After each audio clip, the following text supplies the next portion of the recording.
menetapkan Prabowo dan Gibran Rakabuming Raka sebagai pemenang pemilu 2024. Ini dilakukan setelah pada 22 April lalu, Mahkamah Konstitusi memutuskan menolak gugatan sengketa Pilpres yang diajukan Anies Mohaimin dan Ganjar Mahfud.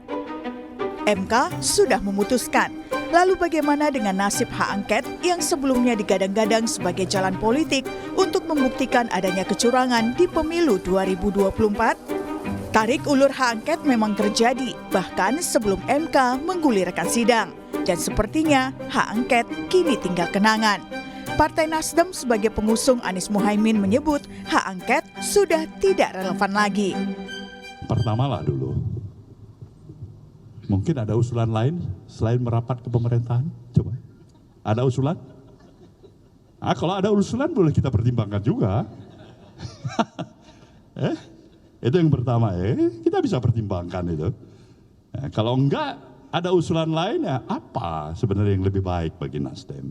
Dengan spirit dan semangat seperti apa yang saya utarakan tadi, itu satu. Progres perjalanan waktu sejujurnya membuat angket sudah tidak up to date lagi. Untuk kondisional hari ini. Itu menurut Nasdem. Senada dengan itu, PDIP sebagai partai pengusung Ganjar Mahfud sepertinya tidak lagi mempertimbangkan hak angket. Ketua DPP PDIP yang juga Ketua DPR RI Puan Maharani bahkan hanya menggeleng saat ditanya soal kelanjutan hak angket. Kalau yang hak angket, Mbak.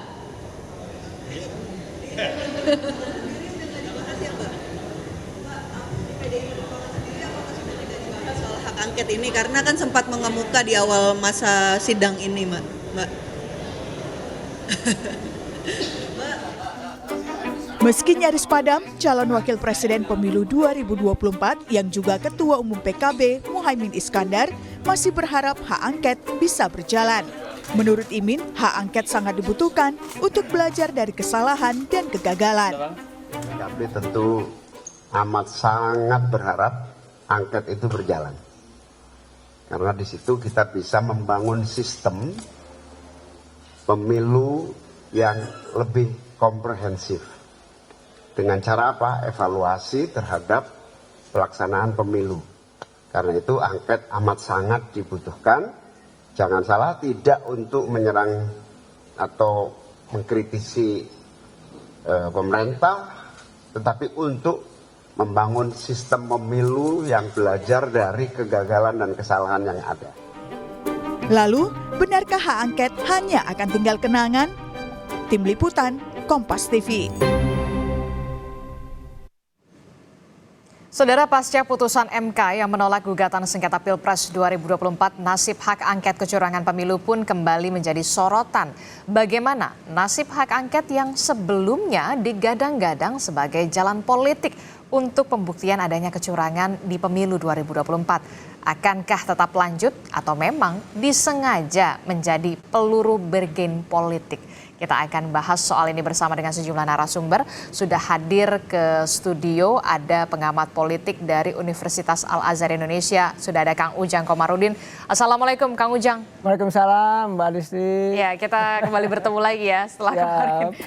Ya, kemudian melalui sambungan Zoom ada politisi dari PDI Perjuangan Mas Aryo Seno Bagaskoro. Selamat pagi Mas Seno. Selamat pagi Mbak Disti. Sehat ya? Pagi-pagi, sehat. Mohon maaf lahir batin. Kemudian ada juru bicara dari PKS, Kang Pipin Sopyan. Assalamualaikum, Kang Pipin. Waalaikumsalam, Mbak Disti. Ya, kemudian ada juga Ketua DPP dari Partai Golkar, ada Mas Bobi Rizaldi. Selamat pagi, Mas Bobi.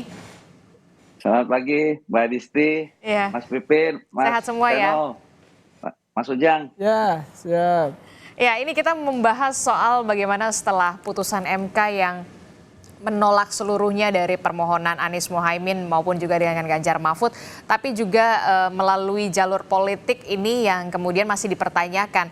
Masih relevan nggak sih membahas soal hak angket untuk mengevaluasi jalannya pemilu 2024? Ini yang kemudian menjadi mencuat adalah setelah Ketua Umum PKB Muhaimin Iskandar mengatakan masih berharap betul. Nah, kalau dari PKS sendiri bagaimana ini? Apakah nanti juga akan berupaya juga bersama dengan PKB atau seperti apa untuk jalan politik atau di jalur politik hak angket ini, Kang Pipin? Ya betul Mbak Disti, jadi kemarin pernyataan Pak Gus Imin itu di Aula PKS dalam pertemuan silaturahim antara Pak Anies Baswedan, Gus Muhaimin sebagai calon presiden dan calon wakil presiden yang diusung oleh PKS, Nasdem dan PKB hadir di PKS untuk silaturahim pasca putusan Mahkamah Konstitusi. Keduanya menyampaikan terima kasih atas dukungan dari pengurus PKS dan kader PKS seluruh Indonesia. Dan pada kesempatan itu memang salah satu yang dibahas adalah bagaimana tindak lanjut dari putusan MK. Jadi kami melihat memang ketika hakim MK ada 3 yang dissenting opinion itu yang mengatakan berbeda dengan 5 hakim MK yang lain bahwa memang ada pelanggaran yang dilakukan oleh rezim ini, maka salah satu opsi yang bisa kita lakukan ke depan adalah dengan menggunakan hak angket di DPR RI. Sebagaimana yang disampaikan oleh Hakim MK yang mengatakan bahwa jangan sampai MK menjadi keranjang sampah bagi persoalan pemilu yang sudah terjadi. Jadi salah satu amanahnya dari Hakim MK adalah penggunaan hak angket atau fungsi pengawasan yang seharusnya dilakukan oleh DPR RI dalam menindaklanjuti pelanggaran atau persoalan-persoalan yang terjadi pada pemilu dan Pilpres 2024 nanti. Nah, bagi kami hak angket ini adalah hak anggota dewan, hak konstitusional, bisa mengungkap berbagai persoalan yang terjadi. Ketika MK memiliki keterbatasan untuk mengadili secara prosedural, maka kami meyakini hak angket ini menjadi salah satu alat untuk memperbaiki proses pemilu dan Pilpres di 2029 ke depan. Jadi bagi kami, baik PKS ya, kami tentu akan menggunakan hak ini karena ini adalah keputusan dari Musyawarah Majelis Syuro PKS yang mengamanahkan 2 hal. Yang pertama adalah bagaimana kita bisa memperjuangkan di Mahkamah Konstitusi, dan kemarin sudah selesai hasilnya 3-5, keputusan yang lonjong yang kita lihat. Dan yang kedua adalah penggunaan hak angket di DPR RI. 50 anggota DPR RI dari fraksi PKS siap mendukung hak angket di DPR RI, dan kami sangat berharap ya lobby-lobby di DPR RI ini bisa berjalan dengan baik ya, bahwa tidak hanya nanti PKS PKB, kita membutuhkan sekurang-kurangnya 50% jika PDIP bergabung, jika nanti Nasdem juga bergabung, kami yakin hak angket ini bisa bergulir di DPR RI. Oke, jadi kalau untuk PKS udah hakul yakin akan mengajukan hak angket bersama dengan PKB ya? Betul, jadi bagi kami ketika nanti proses di MK ini selesai, kemudian kita akan melihat bagaimana dasar hukum pendapat yang disampaikan oleh ketiga hakim MK yang menyampaikan pendapat yang berbeda ini, yang akan menjadi salah satu dasar kami mengajukan hak angket ke depan. Oke, tapi masih menunggu PDI Perjuangan. Nah, ini gimana nih Mas Seno, PDI Perjuangan? Kalau tadi sebelumnya di paket berita Mbak Puan ini geleng-geleng kepala soal hak angket, gimana Mas Seno? Ya, terima kasih Mbak Disti. Menurut saya memang dari awal posisi partai PDI Perjuangan di dalam memandang persoalan angket ini adalah bukan hanya soal bagi PDI Perjuangan, tapi bagi siapapun yang saya rasa masih peduli terhadap pentingnya merayakan kedaulatan rakyat melalui pemilu di dalam kontestasi-kontestasi elektoral berikutnya. Tidak hanya kemarin, tapi juga berikutnya kita juga pasti akan menghadapi pemilu. Kalau kemudian kita masih menganggap pemilu itu penting secara substansial, bukan hanya secara prosedural, maka kita harus memastikan bahwa betul-betul prinsip luber jurdil itu dilakukan. Dan apa yang menjadi titik tolak kritik kami kemarin sepanjang pemilu berlangsung hingga kemudian kami menempuh perlawanan secara hukum di MK, itu adalah kami merasa bahwa telah terjadi abuse of power, terjadi dugaan nepotisme serta mobilisasi instrumen kekuasaan di dalam menentukan hasil pemilu melalui proses yang demikian complicated. Dan itulah yang kami khawatirkan akan bermasalah bagi demokrasi kita ke depan. Maka kritik itu kami Tapi lakukan. begini Mas Seno, tapi sepertinya PDI Perjuangan ini masih maju mundur ini soal hak angket. Sebenarnya ada apa? Masih ada soal tawar-tawar atau lobby-lobby politik sepertinya Mas Seno? Enggak, kita ini meyakini bahwa memang harus ada mekanisme evaluasi di dalam pemilu kemarin. Maka kita sepakat untuk melancarkan 2 bentuk perlawanan secara terukur.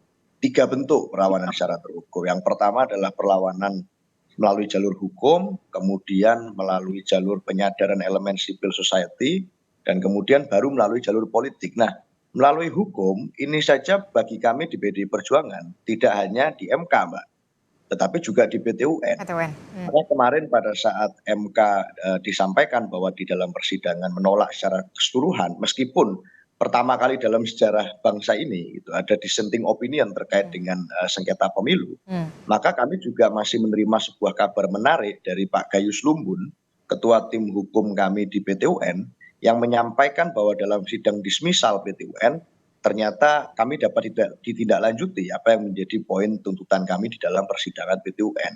Maka dari itu sebenarnya harapan kami secara kebatinan adalah KPU tidak buru-buru atau tergesa-gesa menetapkan hasil dari pemenang pemilu sebelum kemudian ada hasil dari PT UN. Karena ini juga satu bentuk perlawanan secara hukum yang sedang kami lakukan, yang ini sedang bergulir.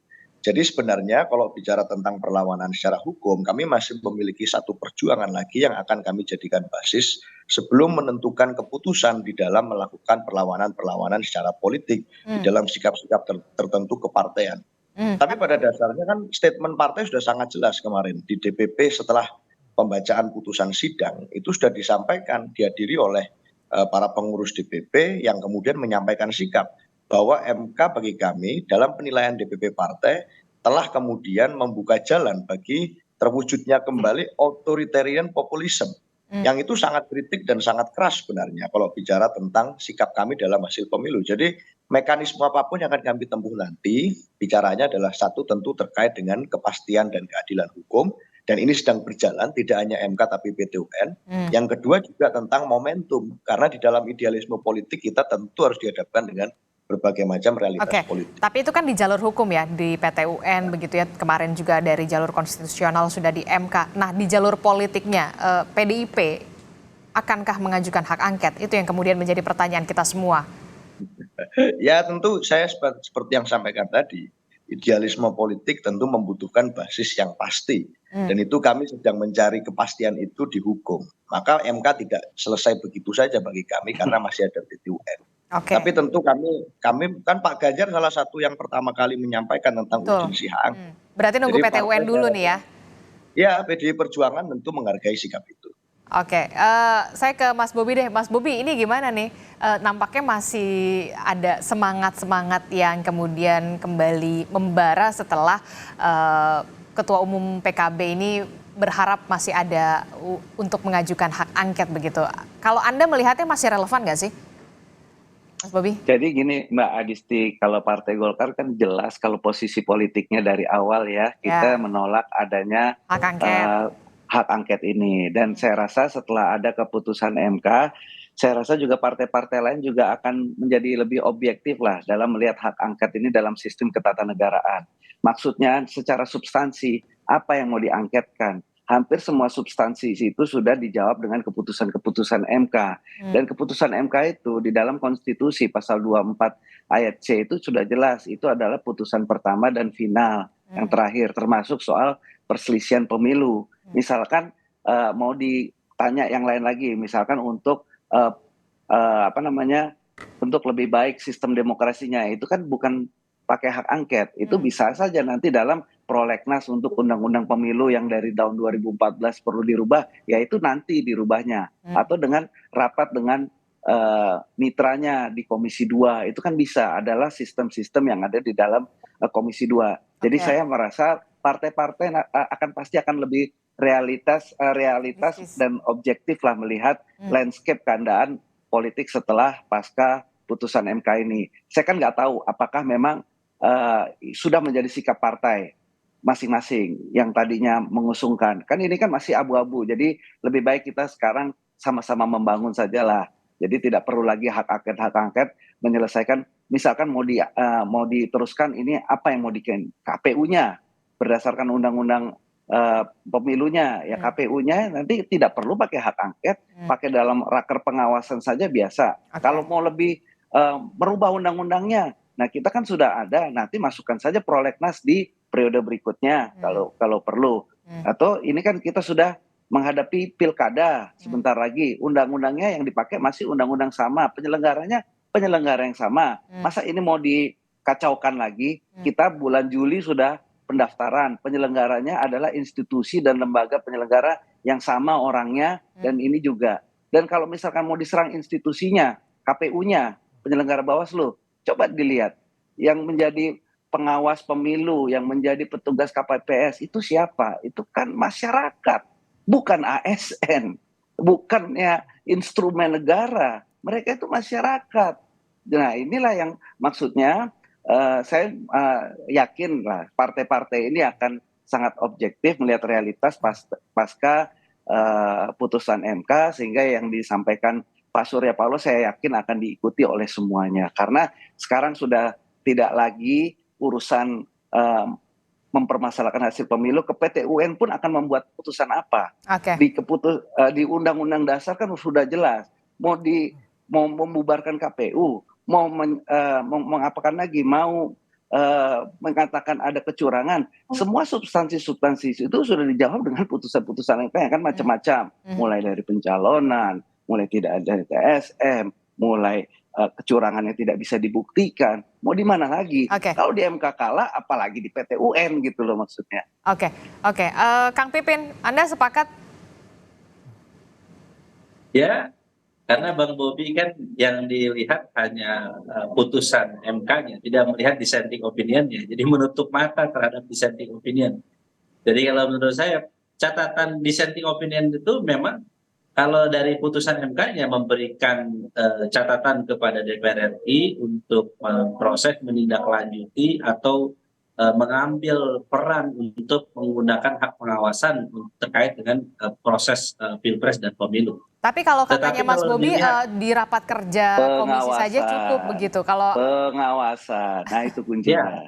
Dan fungsi pengawasan itu memang punya level tersendiri ya. Ada RDPU, kemudian ada hak interpelasi, ada hak angket. Kalau misalnya ada dugaan terhadap pelanggaran, bukan lagi RDPU atau hak interpelasi, tetapi di situ harusnya adalah hak angket, karena memang ada dugaan pelanggaran itu, dan itu juga yang disampaikan oleh 3 hakim yang menyampaikan dissenting opinion kemarin. Jadi itu adalah dasarnya bagi kami ya, sekali lagi bahwa kalau tidak ada persoalan pelanggaran, mungkin kita hanya RDPU cukup, hak interpelasi cukup, tetapi ketika ada dugaan pelanggaran yang dilakukan oleh rezim dengan satu melakukan politisasi bansos, 2, nah saya harus katakan politisasi bansos dalam amar putusan Mahkamah Konstitusi itu secara lebih jelas bahwa tidak hanya memang mereka mengatakan bahwa oke, tidak ada pelanggaran, tetapi di situ ada persoalan apa? Persoalan prosedur hukum. Jadi ada kesulitan di mana MK melihat bahwa kalau di situ susah untuk melakukan mengadili bansos ya, bahwa itu tidak ada keterkaitan, tetapi kalau kita melihat dari hasil survei 62% LSI mengatakan yang memilih yang penerima bansos 62% memilih Prabowo Gibran, di situ sebetulnya ada bukti ya. Nah, tetapi sekali lagi ya, ini saya kira pertama bagi kami penggunaan hak angket ini adalah ikhtiar aspirasi masyarakat yang melihat bahwa tidak boleh orang yang melakukan pelanggaran dibiarkan begitu saja.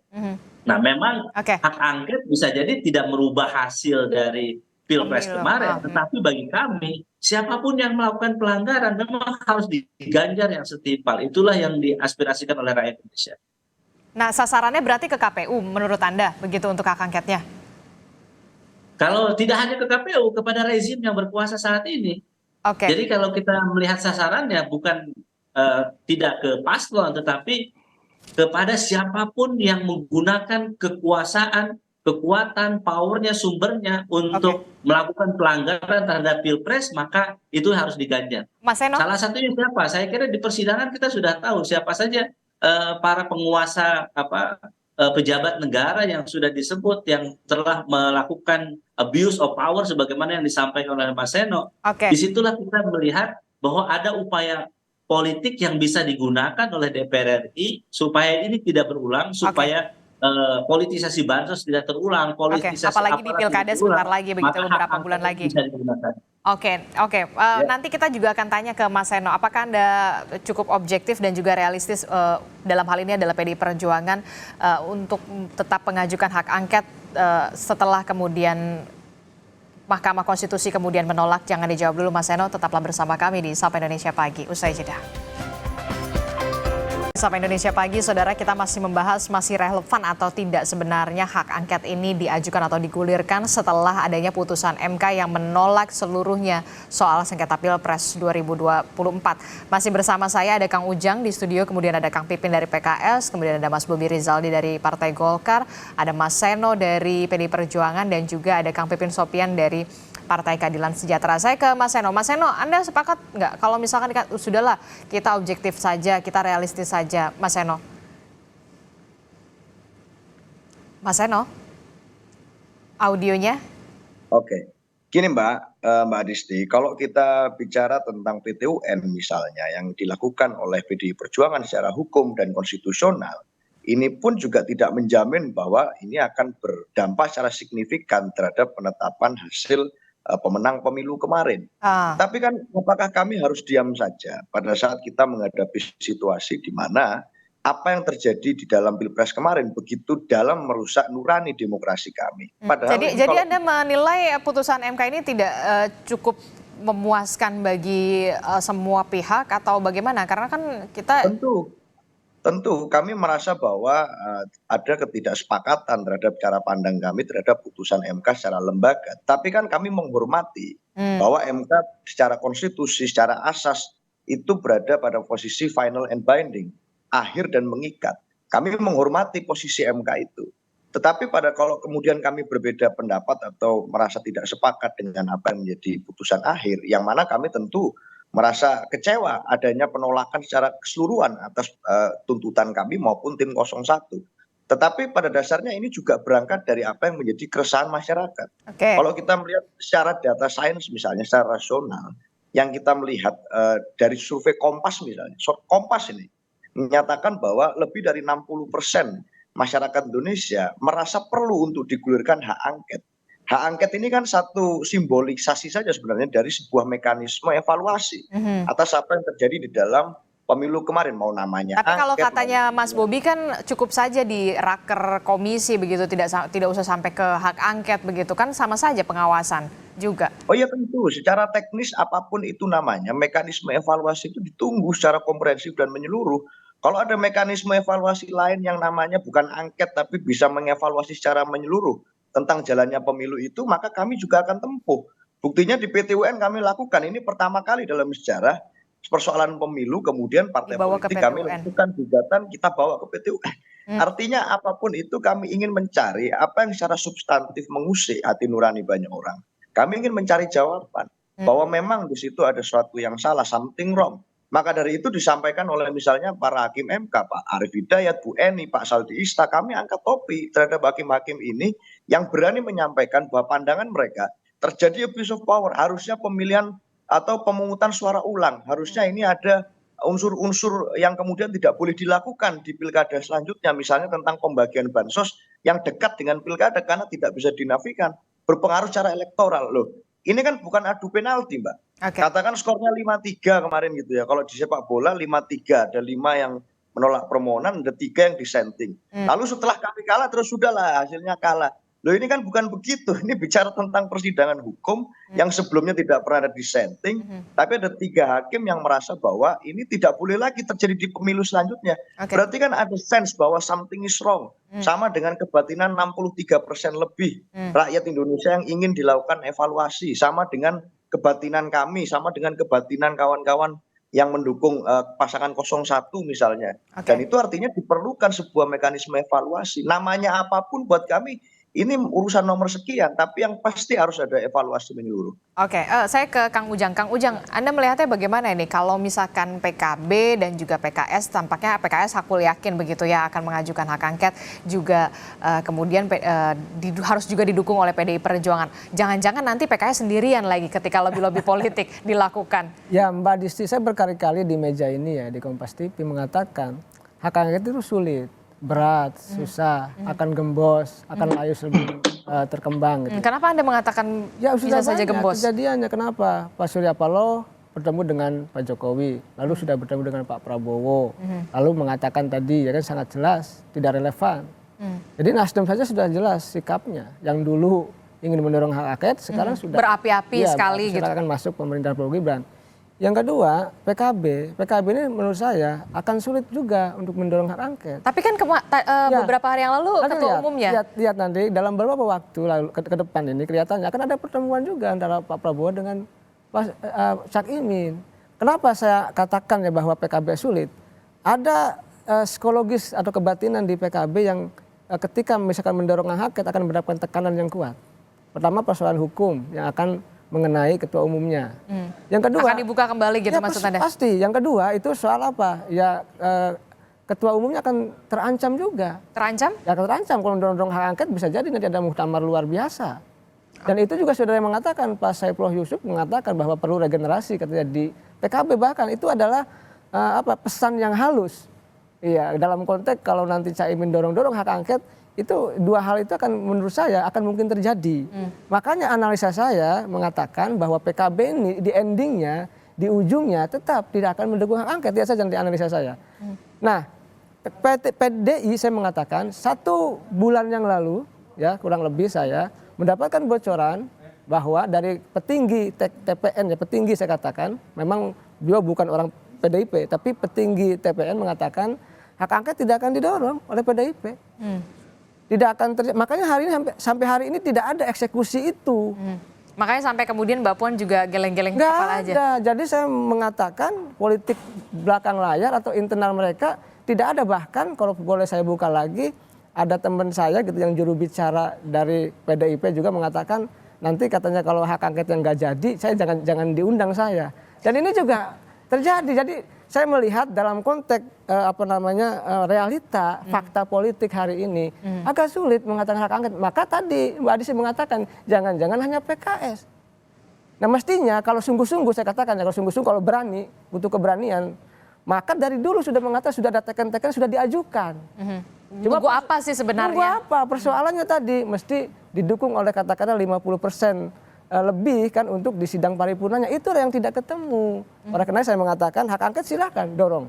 Kalau memang jagoan, kalau memang berani, itu udah hak konstitusional dari anggota DPR, silakan. Kami rakyat Indonesia menunggu. Tapi saya katakan agak sulit, agak berat, akan tergembosi dan fakta sampai hari ini hanya waktu tinggal 6 bulan lagi dan kemungkinan juga akan masa reses, agak sedang masa reses kalau nggak salah, akan sulit dilakukan. Oleh karena itu ya kami tadi kalau Bang Seno mengatakan ya rakyat Indonesia mendukung, iya mungkin mendukung untuk katakanlah mencari ya. Bahkan juga Kang Pipin mengatakan ikhtiar masyarakat. Ya silakan, tapi dalam konteks hari ini saya melihat agak sulit, berat, dan sesuai dengan prediksi saya di tempat ini juga, di meja ini juga di Kompas TV mengatakan akan sulit. Dan ini menjadi pertaruhan saya juga Mbak Adisti sebagai analis politik ya, untuk melihat bahwa secara objektif fakta-fakta mengindikasikan bahwa agak sulit, agak berat untuk mengeksekusi hak angket ini, begitu. Maka tadi kelihatannya yang akan mendorong PKS. Saya melihat begitu, tapi PKS pun belum mengajukan juga, karena butuh 2 fraksi. Apakah PKB mendorong? Saya tidak yakin. Gimana nih Kang Pipin?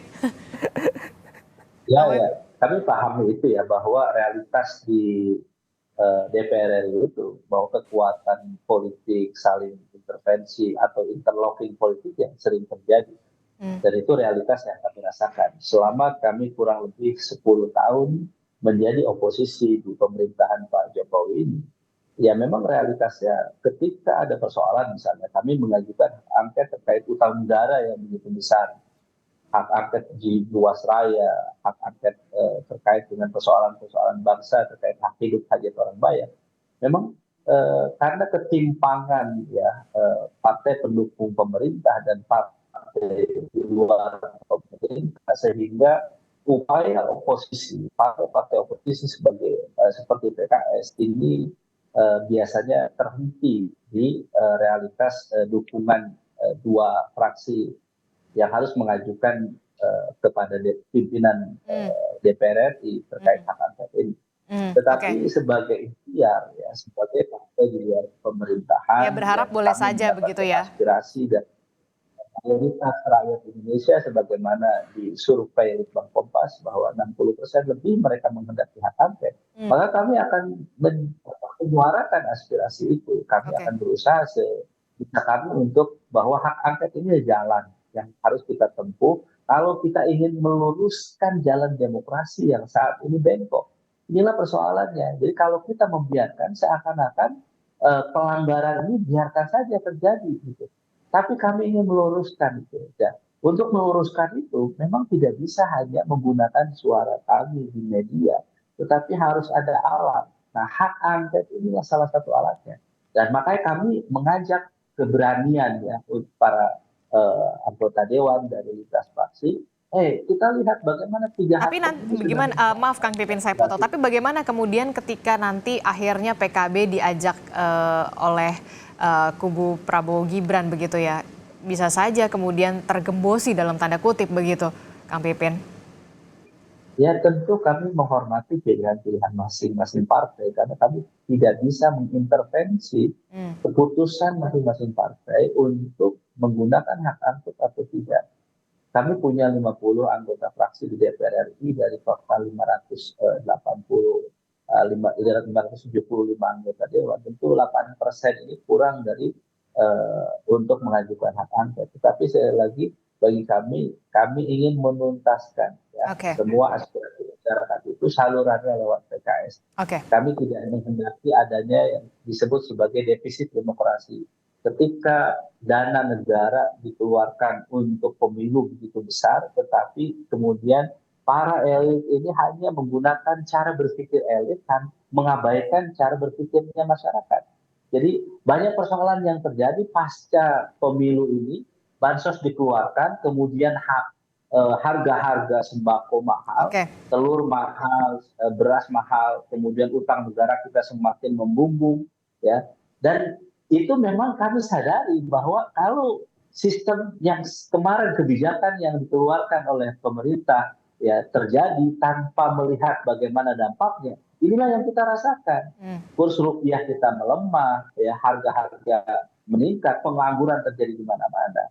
Jadi kami melihat ada kebijakan yang sembrono, tiba-tiba dengan arogan memindahkan dari Jakarta ke Kalimantan. Baik Mas Bobi. Persoalan yang sebetulnya satu paket yang kita lihat untuk mengekalkan kekuasaan dengan cara apapun. Nah inilah yang kami inginkan supaya ada evaluasi, ada siapapun yang melakukan pelanggaran tetap diproses. MK sudah selesai, kami tidak bisa merubah nanti keputusan MK terkait siapa pemenang Pilpres, tetapi kami bisa mengadili siapa yang melanggar melalui hak angket. Siapa penguasa yang melakukan pelanggaran dengan cara hak angket itu. Mas Bobi, bagaimana ini? Kemudian pasti akan ada, apalagi Mas Gibran mengatakan ketika ada nanti hari ini penetapan oleh KPU, nextnya adalah kemudian merangkul semua pihak begitu ya untuk mengakhiri polemik Pilpres. Sudah ada akan kemana nih informasinya, ataukah pertama ke PDI Perjuangan dulu atau ke 01, 03 capresnya atau justru mungkin ke PKB? Mas Bobi. Jadi tadi yang disampaikan oleh Mas Ujang kan udah jelas. Sekarang ini pasca putusan MK itu sudah final. Kalau ada yang masih mencoba mengutak-ngutik, mungkin apalagi yang berdasarkan dissenting opinion, Mbak Adisti, ini mungkin perlu sedikit diingatkan bahwa dissenting opinion itu kan ada di pengadilan lain juga, di pengadilan niaga itu juga ada, dan di putusan MK itu berbeda. Kalau dissenting opinion di pengadilan niaga itu adalah putusan yang terpisah yang bisa ditindaklanjuti. Sedangkan di MK, walaupun ada dissenting opinion itu adalah mengikat. Jadi itu adalah masuk di dalam menjadi bagian dari kesimpulan, sehingga bukan berarti dissenting opinion itu adalah substansi ada yang perlu ditindaklanjuti. Jadi dari soal itu pun harus dipahami. Dan saya rasa semua partai-partai akan memahaminya. Jadi substansi-substansi yang akan dibawa nanti di luar lagi keputusan MK ini, ya kan kalau udah melihat gini kan, kalau namanya keputusan sudah ditolak itu kan artinya apa? Kurang bukti, kurang segala macamnya. Nah itu yang secara substansi. Nah secara kebatinan yang tadi disampaikan oleh Mas Ujang, saya rasa ini akan menjadi sinyal juga bahwa ya sudahlah, mungkin kan partai politik, ketua-ketua parpolnya memiliki perspektif dan mungkin informasi ya yang lebih akurat dalam waktu dekat ini. Pertemuan-pertemuan politik pasti akan dilakukan, konsolidasi pun akan dilakukan. Mana yang akan mendukung koalisi baru nanti di presidensi dan mana yang akan mendukung untuk penolakan hak angket. Ini akan menjadi saya rasa akan terkristalisasi dan akan indah pada waktunya Mbak Adisti, dan itu tidak lama lagi. Jadi saya juga sangat yakin bahwa hak angket ini tidak akan digulirkan. Oke, Mas Seno, gimana Mas Seno? Ini untuk mengakhiri polemik Pilpres, kemudian biasanya Mas Gibran juga sudah mengatakan akan merangkul semua, akan bersilaturahmi, termasuk juga mungkin ke 01 dan juga 03. Akan ada upaya konsolidasi di sana. Apakah nanti akan ada perubahan-perubahan lobby politik setelah penetapan KPU ini, Mas Seno? Ya, kita kan masih bersengketa di PT UN, masa mau rangkul-rangkulan terlebih dahulu? Rasanya kok nggak pas ya. Artinya daripada sekarang sibuk bertemu dengan elit, arahan partai kepada kami semua sebenarnya sangat jelas, yaitu terus turun ke bawah bersama dengan masyarakat. Kita tahu kondisi geopolitik dunia sedang tidak pasti, perekonomian global maupun nasional dan dunia juga sedang tidak baik-baik saja. Lebih baik memahami kebatinan rakyat, karena dalam waktu dekat kami juga akan melakukan rakernas, yang mana penentuan dalam posisi politik partai PDI Perjuangan ke depan akan disatukan di sana. Jadi bukan berdasarkan pertemuan-pertemuan itu, tapi dari keputusan yang itu berasal dari bawah, yang hari ini semua sedang belanja masalah. Saya rasa itu lebih penting. Oke, terakhir Kang Ujang, gimana untuk hak angket ini? PKS prediksinya sendirian atau mungkin ada siapa lagi kemudian yang nanti akan berubah pikiran? Ya, sesuai dengan analisa saya bahwa kelihatannya ya PKS saja yang akan mendorong, dan itu tidak cukup karena harus 2 fraksi. Jadi saya mengatakan sudah dari 3 bulan yang lalu ya, maju mundur, analisa saya bisa cek di jejak digital saya bahwa agak sulit, agak berat, dan ini fakta dan kenyataan hingga hari ini pun belum ada itu pengajuan hak angket. Tapi tadi kalaupun memang mau mengkoreksi ya silakan, ini adalah negara demokrasi ya, terbuka. Siapapun yang salah ya pasti harus dikritik. Oke, terakhir Kang Ujang, siapa kira-kira menurut analisa Anda yang akan disambangi atau disilaturahmikan lebih awal pertama? Tinggal kita lihat saja kan dari kalkulasinya, misalkan Nasdem sudah, ya kan tinggal PKB nih. Ya P3 berharap, tapi kan karena belum lolos parlemen, ya akhirnya diundur. Jadi Anda menurut Anda PKB pertama? PKB, kenapa? PDIP tadi tarik ulur karena sedang mengadukan PT UN kan begitu. Saya melihat begitu. Oke, baik, kita akan tunggu bagaimana dinamika politiknya dan juga konsolidasi politiknya, apalagi hari ini penetapan KPU Republik Indonesia. Terima kasih Bapak-bapak, Mas Seno, Mas Bobi, Kang Pipin, Kang Ujang telah bergabung bersama kami. Terima kasih, sehat-sehat selalu. Amin, terima kasih Kang Pipin.